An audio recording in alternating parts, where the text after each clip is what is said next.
Lightning splits the sky, illuminating a solitary radio tower battered by violent winds. Inside the small studio, water swirls around a man's ankles as he hunches over glowing equipment. Through crackling static, a calm voice cuts through the chaos. This is Kareem Hassan. Radio Janjala is still on air. If you can hear me, you still have time to reach safety. 12 hours earlier. Kareem Hassan adjusts the worn dials of his radio console, his weathered hands moving with practiced ease. At 42, his face carries the lines of a man who smiles often. The walls of his cluttered studio in Bola district overflow with listener letters, faded photographs of his 2 children, and hand-drawn thank you cards. His morning broadcast flows like honey. Weather updates delivered between local folk songs, fishermen calling in about tide conditions. To thousands along Bangladesh's vulnerable coast, his voice means home. "Baba, your breakfast." 8-year-old Ria pushes through the door, balancing a plate of paratha. His wife Nasreen follows, pressing a kiss to his forehead before heading to the morning market. Through the studio window, the coastal community awakens. Bamboo-stilted homes, standing like patient cranes, fishing boats bobbing gently, children's laughter mixing with the calls of elderly neighbors discussing the thickening clouds offshore. A red warning flag hangs motionless in the humid air. The sky bleeds gray-green. The phone's shrill ring shatters the morning calm. His hand freezes mid-adjustment. The meteorological office's voice crackles through static. The cyclone has shifted. Category 4. Not 12 hours away, 6. Straight toward them. The studio door slams open. His manager, face pale with fear, shouts over the sudden wind. "We're shutting down! Everyone evacuate to the cyclone shelter immediately!" Kareem's eyes move from the equipment to the window. Below, the marketplace bustles with oblivious shoppers. Vendors arrange vegetables. Children chase each other between stalls. The government warning sirens, silent. System malfunction. No one knows death is racing toward them across the Bay of Bengal. His hand trembles as it touches the photograph on his desk. A boy of 8 clutches a small radio standing beside an empty fishing boat. His father never came home from the 1991 cyclone. Warnings arrived too late for their remote village. Kareem remembers the mud, the searching, the terrible silence where his father's voice should have been. His daughter is 8 now. "I'm staying," he says quietly. "Someone needs to warn them." "Kareem, you'll die!"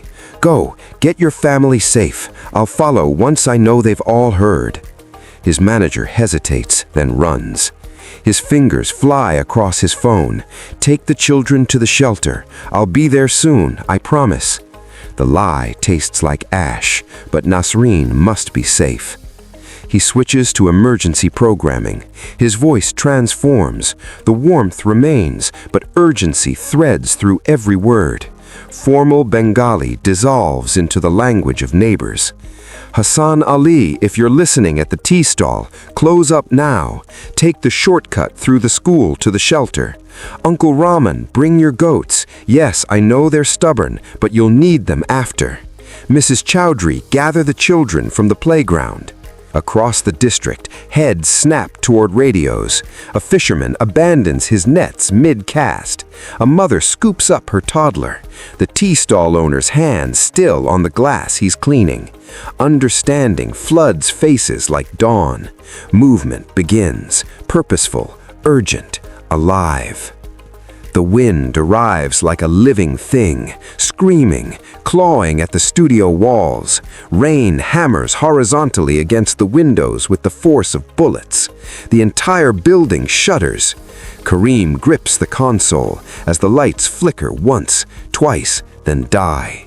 He throws the switch for the backup generator. It coughs to life, flooding the studio with weak yellow light. A metallic crash outside, the antenna. Through the rain-blurred window, he sees it bent at an unnatural angle, sparks flying where debris struck. The signal meter plummets. Without hesitation, Kareem grabs a coil of rope and pushes into the storm. The wind nearly tears him from the ladder. Rain blinds him. He lashes himself to the tower, fingers numb and bleeding, and wrestles the antenna back into position. Below, the world has become a maelstrom of flying metal sheets, palm fronds, and darkness. Back inside, soaked and gasping, he grabs the microphone. The cyclone has made landfall at Char Fasan. Winds are 180 kilometers per hour. If you're in zones 3 through 7, move to higher ground now. The storm surge is coming. It will reach 4 meters. You have minutes, not hours. His phone screen goes dark, dead. The generator's steady hum begins to stutter, fuel running low. Then he sees it, water, seeping under the door like searching fingers. Within seconds, it's gushing through cracks in the walls, swirling around his ankles, his shins, his knees. Kareem moves with desperate efficiency. Equipment to the table not high enough, to the shelf. He drags a chair over, climbs onto it, water now at his waist. The microphone cord barely reaches. His voice grows hoarse, cracking at the edges, but it doesn't stop. Zone 5, the surge has hit the southern embankment. Move inland. Don't wait for others. Move now. The building groans, a sound like bones breaking. He looks up. Cracks spider across the ceiling, releasing streams of water. His emergency candle flickers violently on the highest shelf, the only light now besides the equipment panel. For the first time, doubt pierces through his resolve. Ria's face fills his mind. Amir's laugh, Nasreen's hands in his. Did I make the right choice? The water is chest high now. The building screams. Will my children remember me as brave or just gone? The candle's flame bends nearly horizontal, but refuses to die. Something about its stubborn persistence steadies him. He adjusts his footing on the submerged chair and keeps broadcasting. Then, a sound like the world splitting. The radio tower tilts, metal screeches against concrete. Through the fractured roof, Kareem sees it falling toward him in terrible slow motion. The equipment panel sparks. He has seconds. Flee through the rising water and pray, or make one final transmission. His hand finds the microphone in the darkness. Flash flood warning. The Meghna River has breached. Zones 1 and 2, evacuate to the brick school building. It's the highest point. Tell your neighbors, don't wait. Water touches his chest. Ceiling tiles fall like leaves around him. This is Kareem Hassan. I'm signing off, but you're not alone. Help each other. Survive. The tower crashes through the roof. Equipment explodes in showers of sparks. The transmission dies mid-static. The studio floods completely. Darkness swallows everything. Silence. Just the wind's howl through broken walls. Did anyone hear him? Dawn breaks hesitantly over devastation. Sunrise reveals a landscape transformed beyond recognition. Ancient trees uprooted and tossed like matchsticks. Homes reduced to scattered bamboo and corrugated metal. Fishing boats lodged in treetops half a kilometer from shore. Mud and debris coat everything in shades of brown and gray. But threading through the floodwaters, rescue workers in orange vests move with purpose. In the distance, one structure stands defiant, the brick school building on its hill, surrounded by hundreds of people, children, elders, families huddled under tarps, goats bleating, life improbable and precious. Emergency responders reach the collapsed radio station by mid-morning. They dig through the wreckage, twisted metal, shattered equipment, waterlogged papers. Someone calls out. Under a fallen beam, they find him, unconscious, skin cold and gray. But when they press fingers to his neck, there, a pulse, faint but steady. Kareem wakes to white canvas and antiseptic smells. The field hospital buzzes with activity. Nurses moving between cots, doctors shouting orders, the moans of the injured. Then he sees them. Nasreen's tear-streaked face, Ria clinging to his arm, Amir gripping his hand like he'll disappear again. Their sobs sound like coming home. A nurse pauses at his bedside, checking his IV. She meets his eyes with something like reverence. "The official death toll is 27, she says softly, but the shelters are full. Nearly 800 people made it to safety because of you. They heard you. They listened." The stories come in fragments over the following days. Hassan Ali, the tea stall owner. I was about to close the shutters when I heard my name on the radio. I left everything, the money, the supplies, and ran. My family is alive because he said my name. A young mother at the shelter. My children were playing by the water when his voice came through my kitchen radio. Without his warning, we wouldn't have had time. Uncle Rahman, the stubborn goat herder. He told me to bring my goats. Everyone thought I was crazy carrying them up the hill, but they're all I have to rebuild with. He understood. Within a week, the truth emerges. Government officials stand before cameras, faces tight with shame, and admit the early warning sirens malfunctioned.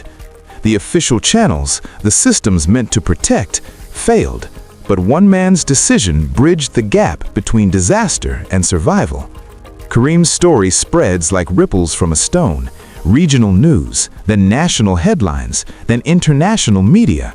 Reporters crowd his hospital room. They call him a hero. He shrinks from the word.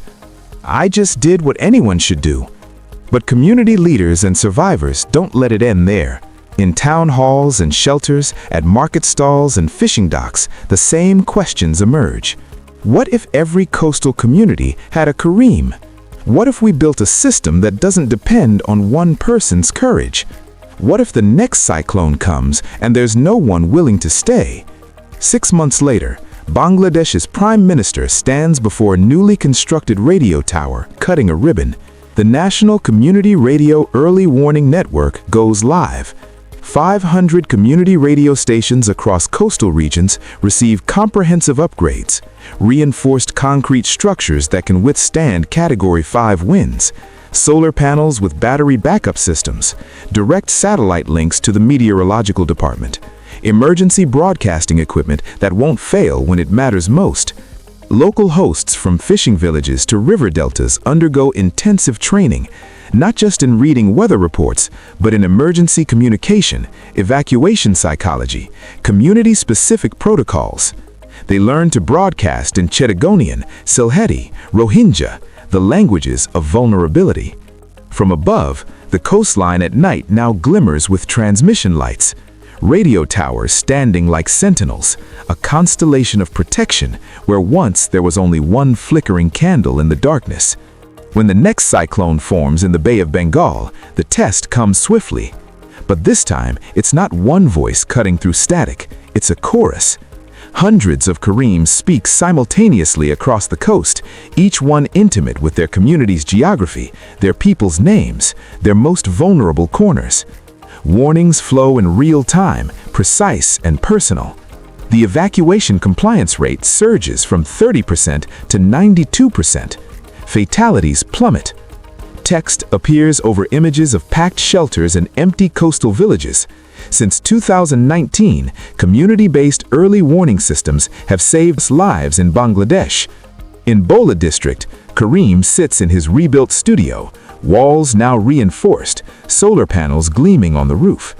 Across from him, a young woman named Amina adjusts her headphones nervously. She's training to be a community radio host. Her question comes quietly. "Were you scared that night?" Kareem's smile is gentle. "Terrified, but fear is just information. It tells you something matters. What you do with that fear, that's who you are." He opens a cabinet, showing her what every station now keeps. charged battery packs, a satellite phone in protective casing, printed evacuation maps marked with highlighter, laminated emergency contact lists. Hope for the best, he says. Prepare for the worst. The coastal community has rebuilt itself differently. Homes on higher foundations, raised evacuation platforms at intervals, bright yellow signs marking routes to safety. The same red warning flag from that terrible morning now flies from a reinforced steel pole. Wind picks up slightly, making it flutter, vigilant, ready, alive. Kareem's voice, I stayed on air because silence is the deadliest storm of all. Now, no one has to face the storm alone. This is Radio Janjula. We're here. You're safe.